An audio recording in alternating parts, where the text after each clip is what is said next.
Hello everyone, Argsy here. Welcome back to Griffin, Indiana. Now, ajFarmer asked if I'd like to do just a little update on where the map's at with testing and a few changes that he's made to the map since our preview video. A few updates and things he's added into it just to add to the quality of the map. So we'll take a look at those in just a minute. But on the testing front, until the map's on ModHub, we have no idea when it's going to be released.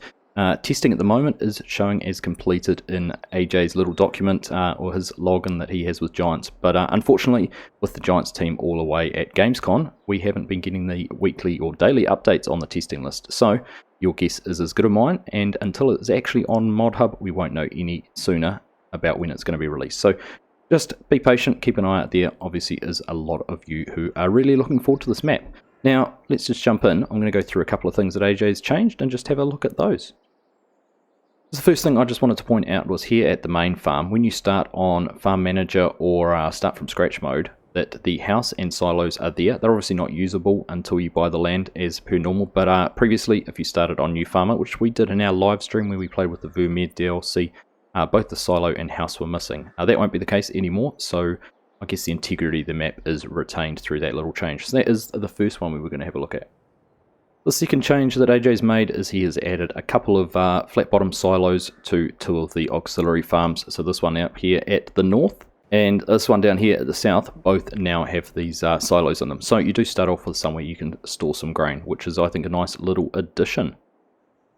Now if you watched our live stream on the weekend, you would have seen we struggled to get the bales sold here at the bale dealer. So AJ's tweaked the trigger. He's left the shed as it is. The trigger though for the bale sell is now in front of the shed, about where the fella's walking out now.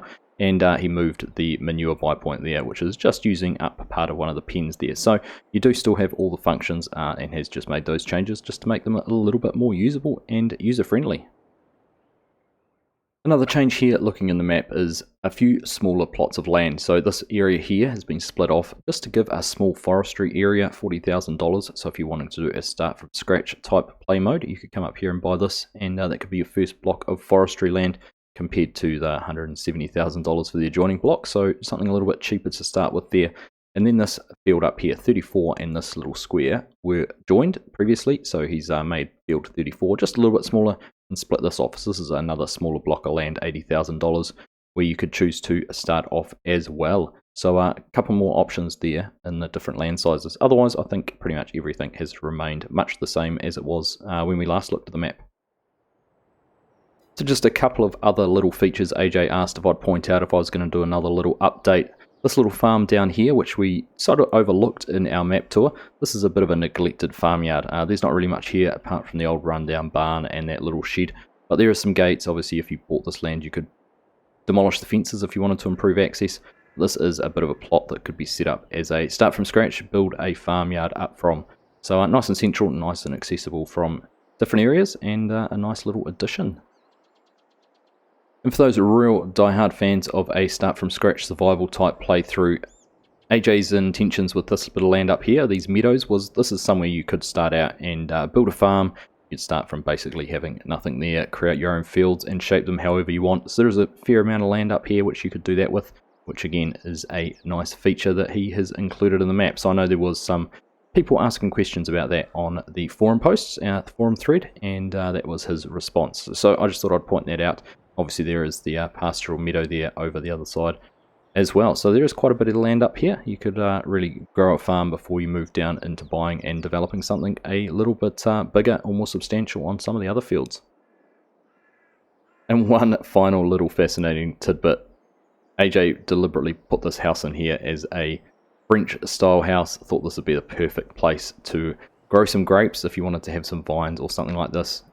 Fun fact is that there is actually some grape production and wine production in Indiana, so it would not be out of place and out of keeping with the region to plant some vines and grow some grapes in here and make some wine, or obviously some grape juice as we can in game. So that was cool. I thought that was just a nice little story, a nice little side part, and a nice delve into the detail and considerations and thought that ajFarmer has put into the map. There we go, I said it to be short and sweet, and that is just a brief little update on the current status of Griffin Indiana, and just an update on some of the changes that ajFarmer has made, which will be in the final released version when it is released on ModHub. Like I said earlier, we don't know when that will be. It is at the mercy of Giants and their testing system, and when it passes everything, it'll be on ModHub, so we won't know any sooner than you do, really. So keep an eye out for it. I know, like I said, there is a lot of eager people who are very keen to get their hands on this, and I can understand why. I think it is going to be a hugely popular map, and I've enjoyed the time I've spent on it so far, and looking forward to spending some more time actually getting in and doing some proper farm work. So from me, I hope you've enjoyed that short little video. Thank you all very much for watching. Keep an eye out on ModHub for when the map comes out, and I'll catch you in the next one.